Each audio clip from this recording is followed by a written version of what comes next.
I've wanted to do something epic for the Middle-earth game for quite a while now, and I've been chipping away at this Rohan army for the past year or so. But with the introduction of the new film and the box set, The War of the Rohirrim, this was the perfect opportunity to get the ball rolling and start my quest on creating an epic Rohirrim settlement. After assembling the kit in a basic way, as this is effectively a test model, I found that I love the simplicity of the house and the little extra details that you get on the sprue, such as the ropes and the straps, plus the added fence panels, which we'll get onto later. But for now I needed to fill those gaps on the house. No wonder they call it the Gap of Rohan. My initial thought was to use some milliput, but as the gaps are long and thin, I opted for this green putty from Green Stuff World, as I thought it would work better, especially as you can apply this by nozzle. It's super easy to use, just add it to whatever gaps you have on miniatures, and then with a brush just tease it into position. Because it is a soft paste, you can blend it into the surrounding areas pretty easily, like I did with this thatched roof. I went in around the whole miniature and filled in around the thatched areas where the house extensions were, as well as a couple of the wooden areas which will help with painting later on. I let the putty take around about an hour to dry before painting over it. In the meantime for the house, I was thinking about adding some extra little details here and there, as this is going to be the start of a much larger Rohirrim settlement project. And I thought I would do something with these crossbeams above the door and the window here and add some shields. I took away the detail which was already there using a sharp craft knife and flattened the area which will help with gluing the shields later on. Once the putty from the previous stage has completely dried, the house was then given an undercoat of ossified earth primer by Colourforge, and I put that to one side and let it dry for a few hours. To not waste any time whilst the spray was drying, I kept up with the hobbying by painting some details. I rummaged through my bits box and found some shields that I could use. They were plastered in paint and well, I couldn't be bothered to strip them and start them again, so I just opted to paint over them. I'm thinking, well, the shields are going to be on the outside, battling against the elements and the rain and whatnot, so they can get a bit dirty and dingy, and perfection was not really needed here. And what settlement would there be without some livestock? After visiting a local wargaming event here in the UK, I came across the Assault group for the very first time and I found these pigs. These guys do a variety of 28mm miniatures in white metal, and well worth checking out if you are looking for something a bit different. Definitely check out their halfling range, it is super characterful. Anywho, I picked out these three little pigs, Trotter, Potter and Bethany, and based them on 25mm round bases. And afterwards painted them up with an airbrush with some Army Painter speed paints. The reason why I use speed paints this way is that they go on super smooth. You can get some lovely transitions from dark to light, and I don't have to go out and buy other airbrush paints and inks. I just use what I have. And if I can make the most out of a particular paint range by having multiple uses, then that's all the better. Again, as this is not the main part of the video, I'll skim over this a bit. However, if you would like a full step-by-step tutorial for these, then let me know in the comments, and I'll do a stage-by-stage video using both an airbrush and a good old standard hair-on-a-stick brush for you. And now back onto our house.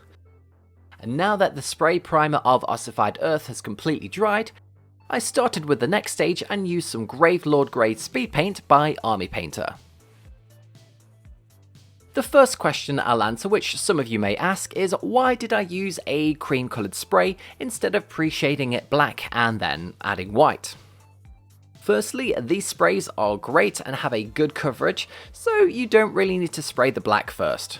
Just use the coloured primer on your plastic miniatures and they are good to go. Secondly, I wanted to try a different way of painting wood to what I've already done on the channel, and also to inspire you guys and give you more ideas to choose from. Thirdly, the cream undercoat with the grey speed paint on top creates a quick style old wooden appearance for these planks. Following that up with a dry brush of worn stone, which is what I'm doing here, I'll pick out the top sculpted surface of the model. And we'll easily pick out all of that wood grain. My main tip when dry brushing or highlighting areas onto a textured surface for scenery like this is to not go too far and make it look crisp and sharp. So for me, I frequently use a miniature and place it next to the scenery as a guide to see if the model's silhouette and the colours stand out nicely over the backdrop of the scenery piece. Once the whole wooden area was dry brushed, I left it there and went on to work on the thatched roof. Now, as this building is my test model, I just did a small sample on the roof as a further test area to see what colours would work, rather than jumping in like I have in the past and doing the whole roof and potentially finding out that you really don't like it. How to paint a thatched roof for wargaming scenery. A palette bone speed paint along with a larger miniature brush. Here I'm using my old monster brush by Army Painter due to its width and larger surface area. The cream colour underneath along with this speed paint gave a quick straw-like appearance, perfect for our thatched roof. I'm careful here not to just slap on the paint too hard and cause pooling, which then I'll have to fix later on. I'm just looking for a nice thin layer and allow the speed paint to flow into the nooks and crannies of the sculpt. Which brings me to my question of the day. What miniatures have you been painting using contrast or speed paints on lately? To give this plain thatch roof a bit of detail and variation, I decided to enhance it with a bit of colour. Ideally, I wanted a bit of shade/dirt between the overlapping areas, then dry brushing a lighter coloured highlight towards the end of the straw. To do this, I switched over to the normal range of acrylic paints and went with a bootstrap brown, which was slightly thinned down with water. I thought that if I carried on using speed paints that it would have ran too much and created a squelchy mess, so that's why I made the switcheroo. I first went horizontally along the areas which would be overlapping on the sculpt, and these were easy enough to pick out as the detail on the terrain piece is lovely. And to break up all of those consistent parallel lines, I added some darker coloured Brigadine Brown. Again, this was slightly thinned down with water and it was placed in a few patches here and there. When you do have the model in your hand, you will see a few areas here and there that have some deeper grooves in the sculpt. So I stuck mainly to these areas as a bit of a guide. And now that the darker shaded areas are out of the way, it was time to move on to the lighter highlighted parts. I first started with an ancient stone paint. It's kind of like a light creamy bone colour, but not too bright. And this was lightly dry brushed all over the surface. So it will cover the pallid bone areas that we've already done, as well as our newly formed shaded areas. This dry brush motion will pick out all of the sculpted detail pretty quickly for you, and you'll start to see the building transform before your very eyes, like magic. The last thing I wanted to do was add a bit more definition to the roof, as this is going to be the main thing that you will see from up above when using it on a gaming table. So I might as well make this look the nicest. The final paint that I used for this was an ice yellow, and I picked out the straw areas just above where we placed our shading previously. That way we'll have a nice bit of contrast between the light and the dark. This was my favourite colour to use so far, as it finished off the thatched roof quite nicely. And the whole roof took around about 20 minutes to complete. So let's get back to painting the wood.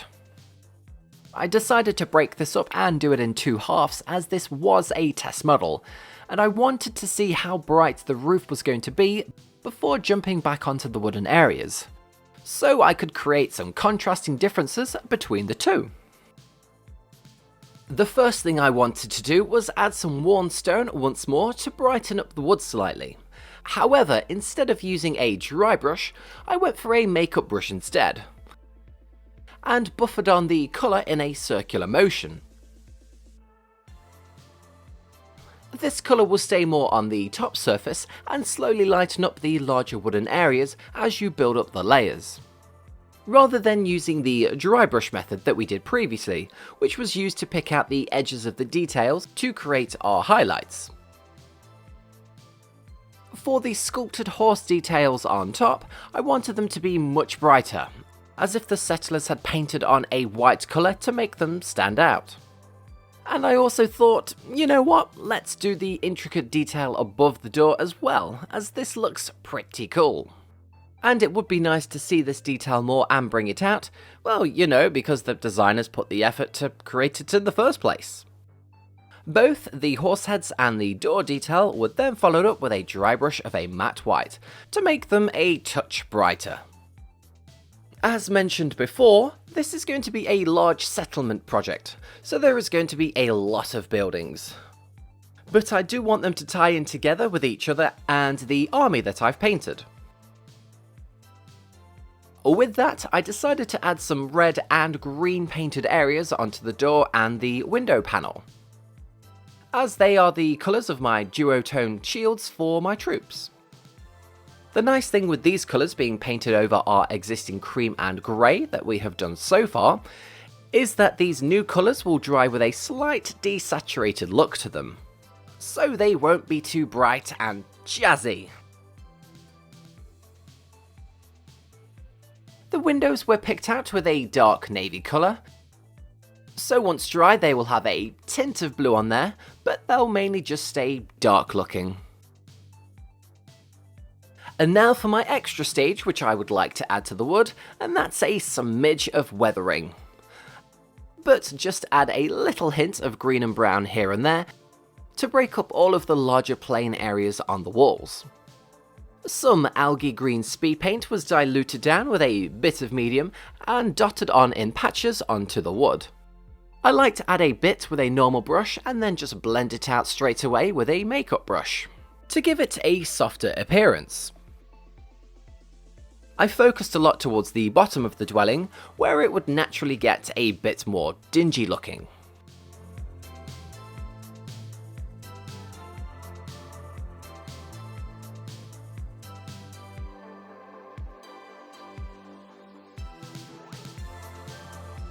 And a quick blend with a little bit of speed paint gives you pretty much instant weathering. Nice. And like how I added the darker brown on the thatched roof to break up the shaded areas a bit, I did something similar with some brownish decay for the wood. I mainly added this around the windows and the door frames, as well as some of the areas towards the bottom of the house.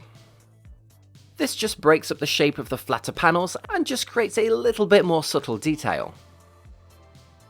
And it really didn't take too long to add those extra bits of weathering onto the wooden panels, but I think it adds a nice extra dimension onto the model.